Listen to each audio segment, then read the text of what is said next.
আসসালামু আলাইকুম গাইস। কথায় আছে যে চীনের দুঃখ হচ্ছে হোয়াংহো, আর বাংলাদেশের দুঃখ হচ্ছে টপ অর্ডার। মানে আজকের খেলাটা নিয়ে আসলে কি বলবো, বলার আসলে কোনো ভাষা নাই।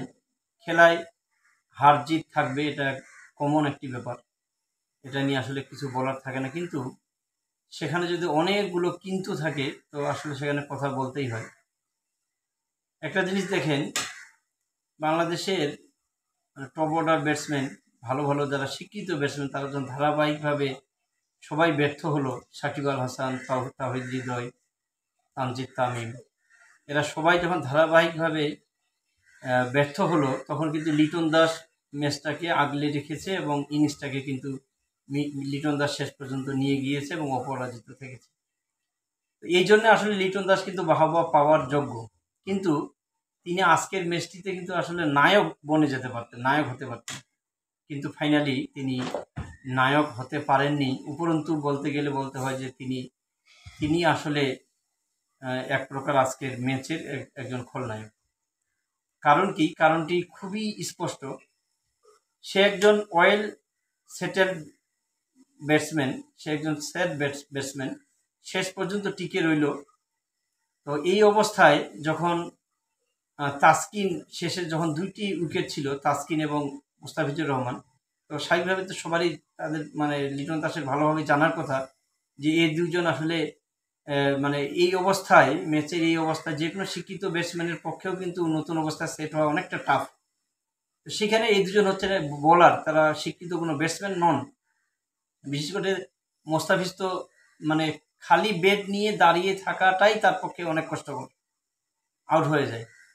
তো এই অবস্থায় লিটন দাসের উচিত ছিল যে নিজের কাঁধে ইনিংসটাকে বা পুরো খেলাটাকে নিজের কাঁধে তুলে নেওয়া এবং শেষ পর্যন্ত এই ম্যাচটাকে মানে শেষ করে দিয়ে তারপর চলে আসা। কিন্তু তিনি সেটা না করে তিনি করলেন কি, তিনি সিঙ্গেল রান নিয়ে তাসকিনকে তিনি স্ট্রাইক দিলেন। মানে এর চেয়ে বোকামিপূর্ণ আর কিছু হয় আমার জানা নেই।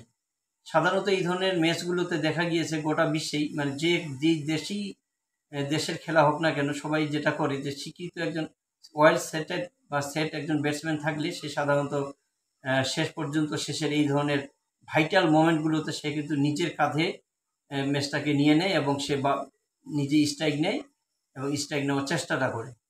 কিন্তু তিনি সেটা এই অবস্থায় না করে করলেন কি, তাসকিনকে স্ট্রাইক দিয়ে দিলেন এবং আলটিমেটলি যা হওয়ার তাই হলো। এবং আমার বারবার এই ভয়টাই হচ্ছিল যে লিটন কেন মানে নিজের কাছে মানে নিজে স্ট্রাইকটা নিচ্ছে না এবং কখন না জানি আবার তাসকিনকে স্ট্রাইকটা দিয়ে দেয়। তো ফাইনালি সেটাই হলো, সে তাসকিনকে স্ট্রাইকটা দিয়ে দিল সিঙ্গেল রান নিয়ে, আর তাসকিন স্ট্রাইকে গিয়ে সে কিন্তু আলটিমেটলি যেটা হওয়ার সেটাই হলো, সে আউট হয়ে গেল। আর মোস্তাফিজুর রহমান, তার সম্পর্কে তো বলার কোনো অপেক্ষা রাখে না যে সে কিন্তু আসলে বল ফেস করতে অনেক বেশি ভয় পায় এবং এক দুইটা বল ফেস করতে না করতে সে কিন্তু আউট হয়ে যায়। তো এই জিনিসটা মানে বাংলাদেশের মানে অন্যান্য যদি ব্যাটসম্যানদের কথা বলি, বিশেষ করে মাহমুদুল্লাহ রিয়াদ এবং মুশফিকুর রহিম, এই ধরনের অনেক ম্যাচ কিন্তু তারা জিতিয়েছেন।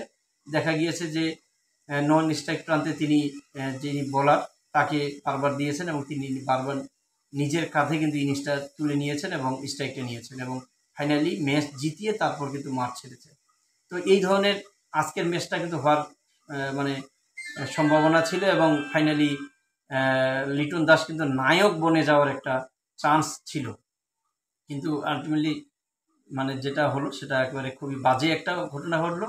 লিটন দাস ফাইনালি যে নায়ক হওয়ার কথা ছিল সে নায়ক তো হতে পারেনি, নেই এত ভালো একটা ইনিংস সে শেষ পর্যন্ত খেলার পরেও, যেখানে কেউই সেট হতে পারেনি, আউট হয়ে গিয়েছে, হ্যাঁ উইকেটে এসে দাঁড়াতেই পারেনি ঠিক মতো, সেই জায়গায় সে 50 আপ করেছে, এটা যথেষ্ট ভালো। এখানে বাহবা পাওয়ার সে বাহবা পেতেই পারে, কিন্তু ফাইনালি সে যে বাহবাটা পাওয়া উচিত ছিল সেটা কিন্তু আসলে সেই ক্রেডিটটা কিন্তু তাকে দেওয়া যাচ্ছে না, কারণ তার এই ভুলের কারণে সে হয়তো মনে করেছে যে ম্যাচ হারার যে দায়টা সে তার কাঁধে না নিয়েছে, যদি তাসকিন মুস্তাফিজদের কাঁধে দিয়ে দেয় তাহলে মনে হয় সে হয়তো বেঁচে যাবে। ব্যাপারটা কিন্তু মোটেই সেটা নয়। সে যদি নিজের কাছে রেখে 4-6 মারার চেষ্টা করতে গিয়ে যদি সে আউট হয়ে যেত, কিন্তু সে কিন্তু এদিক থেকে অবশ্যই তাকে সবাই তার এই ভালো ইনিংসটার জন্য বাহবা দিত এবং ফাইনালি এটা একটা ব্যাড লাক হিসেবে সবাই মেনে নিত, কিন্তু এই জায়গাটা কেউই কিন্তু আমরা মেনে নিতে পারছি না।